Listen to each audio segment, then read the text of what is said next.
With Kathy, we started out at about 0.5 miles an hour. Kathy had undiagnosed rheumatoid arthritis, and so, you know, she has asthma and was unable to really do anything. And she is a computer specialist here at the school, and so it was one of those deals, you know, where we're going to try to get Kathy just to be able to do some stuff and things like that. And so we started out at about, 1.5, somewhere right in there probably, and just had her walk. And I think the first day, we got her up to maybe 7 or 8 minutes. And then, we've kind of progressed from there. Where do we up to 4.5? We're up to 4.5 even with the jets on, and she's up to 35, 40 minutes.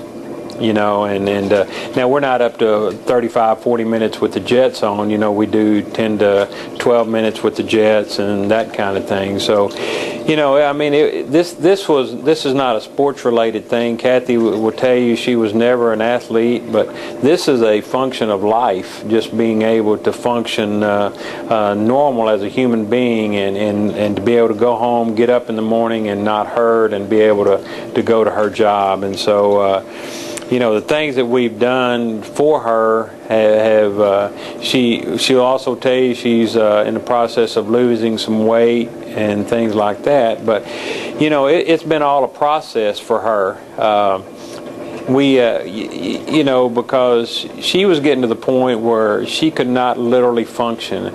And fortunately enough, got her to come over here and try it. And the other neat thing is there's a lot of physicians out there that do not recognize the special qualities that water can lend to somebody.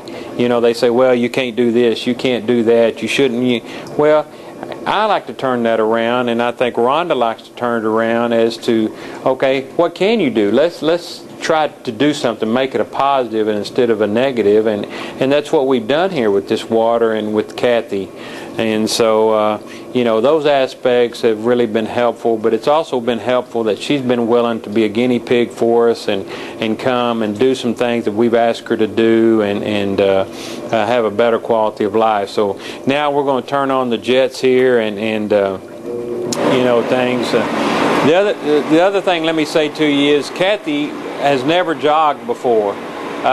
She had told us before when we first came here that she tried to jog when she was a lot younger, and she could go about a block before she was in total asthmatic attack. And so for her to be in the pool and being at 4.5 miles an hour and to jog is quite an achievement for her. And she'll tell you that she hasn't had an asthma attack with all the things that she's been doing since she's been in the pool. So there's a lot of great aspects as it relates to the water for her and that type of thing. So we'll go here about again 10 or 12 minutes with her, and she'll be tired at the end. I mean, there's no getting over that. She'll be tired, but to go from where she was just walking at about 1 to 1.5 miles an hour for 7 or 8 minutes up to 35, 40 minutes, and 15 minutes of that being treadmill and jets going on is pretty remarkable, I think. And getting back a little bit to the physician deal, it's been amazing how the response of Kathy's doctor to rheumatoid arthritis and things that have gone on with her. So now, we've educated Kathy. She's getting the benefits of that, but we're also educating that rheumatoidologist and a couple other doctors that she's involved with to the aspects of water and to some things that we're doing here. So it's been a win-win situation for everybody around.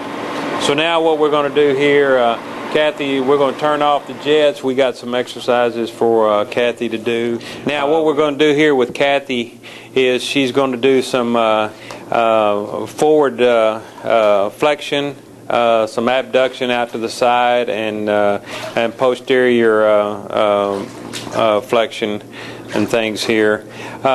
you know, in the camera right here, in the camera angle we have right here, you know, you see the picture in the background. That's been very helpful, not only for Kathy, but for a lot of people that we've had come in here. For the simple fact is, they have been able, you know, they say to us that I'm doing this or I'm doing that. Well, in actuality, they're not, and we have them look at the camera and say, hey, you see that you're not picking your knee up, or you see how your foot's turning when you're in the water, or you know, how your arms are moving, or things like that. So, you know, the camera for us has been a huge advantage for us in allowing people to see what they are doing, and then what they actually should be doing. So, you know, we've had a lot of positive feedback to us and to the patient that's in the water.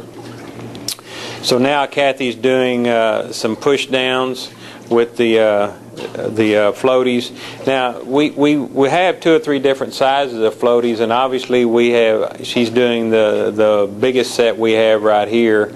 But you know, we started with the small ones, went to the mediums, and now we're to the big ones. And initially, you know, we only did sets of 10, and now she's doing sets of 20 with all of these. And of course, you know, we didn't say one day we're going to do all of these at one time. We've just kind of incorporated things as she's been able to tolerate and do in the pool. Now she's going to do some trunk rotation, again trying to work a little bit on the core aspect of her hips, because when she first came here, her hips were extremely painful. Of course, anybody that's dealt with rheumatoid arthritis knows that you know, it affects the joints and things like that. So forward hip flexion. She's going to do some lateral, and then she's going to do some posterior hip extension, I guess, stuff. But again, you know, the other beauty about water, people don't really, and I don't think doctors think about it either, is the resistance that water gives you. You know, people don't realize that the water gives you 85% of your body weight off of your body. So, you know, on dry land, you know, you got 100%. Here, you only got 15%. So the things that you're doing here, you can do it much more successfully than you can on dry land. So again, it's a part of trying to create a positive out of some negatives here, and so that's what we're you know, that's what we're trying to do here in Kathy's case. But again, it's about educating the person, and here's the other benefits of things, you know, of the HydroWorx pool especially, is that you're able to exercise, you know, somebody's assisting you in this treadmill with some of the exercise.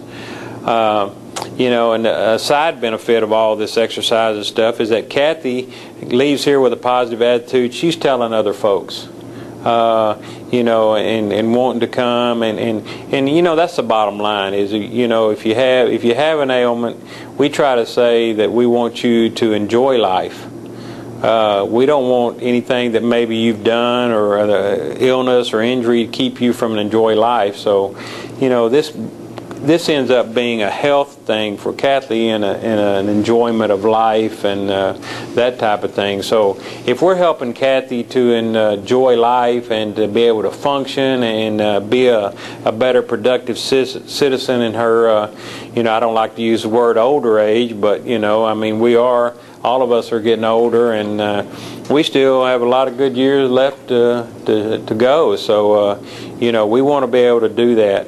And if the HydroWorx pool helps us do that, then that's, you know, that's a benefit.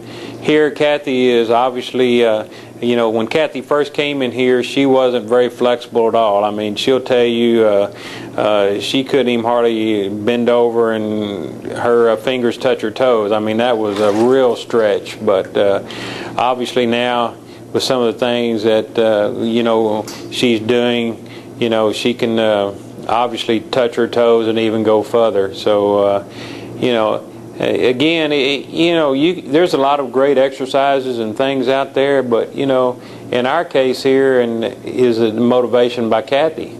You can say do this, this, and this, but if the person's not motivated to do that, then it don't matter how good the exercises are.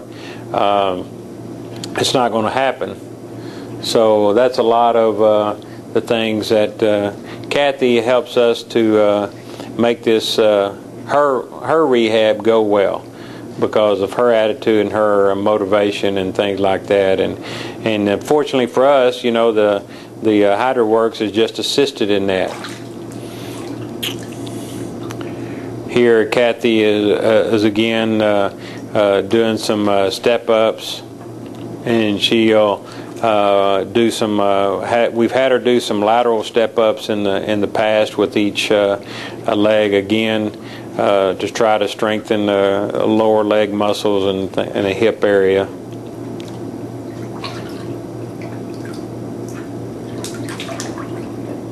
She will also, we will also have her, she'll end up doing some lunges here, which she was unable to do at the beginning.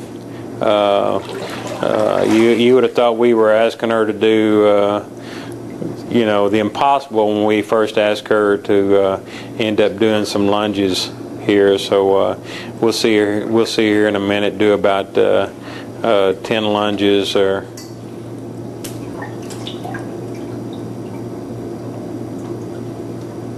Rhonda, here I am doing the talking, but we're fortunate here. We have a physical therapist, Rhona Harrison, who has spent. We both have, but Rhonda's done a lot of the work with putting the program together and things like that for Kathy.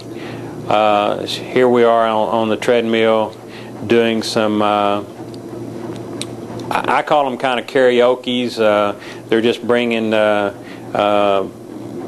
separating the ankles and then bringing them back together. You can call it a groin strengthening type thing, but she'll do that here. And again, like I said, Rhona Harrison has done a lot of the kind of putting the program together and assisting Kathy with doing the things that she's doing here. And so I don't know that, I guess it would, all three of us kind of together have helped Kathy do the things that she's done here. What's she doing here? Here she's doing backward walking, again to strengthen the posterior side of her hips and her buttocks. Kathy, do something for me. Take your hands off right here, because initially when Kathy first came here, and this is a side benefit of, is balance in the pool. When you have this enclosed of a pool, the waves hit off of the side of the pool and they create an imbalance. When Kathy first came here, and there was no way that she was letting go of the rails. Go ahead, you can hold on to them if you need to now. But what I'm just saying is, with the imbalance that's created by the waves, then we're working on balance here. That's kind of a side part of being in an enclosed pool like this. So that is, and especially for older folks or people that have been injured, that is part of something that you lose. And whether you're 15 or 50, you're losing balance. Older people, as a general rule, don't fall because they're clumsy. They fall because of unable to maintain some resemblance of balance. So in this aspect, that's a good sidebar to all the stuff that she's been doing.